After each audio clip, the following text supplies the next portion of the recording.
వెళ్ళొస్తానమ్మా, జాగ్రత్త. మీరు వెళ్ళక తప్పదా అంటే? ఎలాగమ్మా, రాయుడు గారంటే ఊరికి పెద్ద, మనకు చుట్టం కూడాను. కావు కదమ్మా, తప్పకుండా వెళ్ళాలి. చాలా థ్యాంక్స్ మావయ్య, ఆ రాయిని చంపేసి నన్ను బతికించావు. అది సరేరా, మేము వెళ్ళగానే దాన్ని ఫుట్బాల్ ఆడేస్తారు వేస్తా. ఏమండి పదండి, బస్సుకు టైం అవుతుంది. ఏమిటండి అలా నిలబడిపోయారు?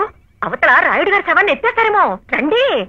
యాడికమ్మ బయలుదేరండ్రు, నా శకునం అంత మంచిది కాదు. మంచిదిగా పైన పర్వాలేదు, వెళ్ళిన సాగు ముహూర్తానికే. రాయుడు గారి కోసమా? అసలైన సావలే.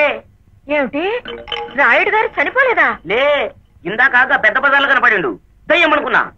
రాయుడయ్యా నువ్వు సావలేదా అని అడిగినా. నేను సచ్చినని ఏ గాడిద కొడుకురా చెప్పిండు అని అడిగిండు. అది మరిచిన అయ్యా అయ్యా మరి గా వంగ తోట ఇంకమ్మా అడిగిందని చెప్పిందంట. రాయుడు గారు చెప్పమన్నారు.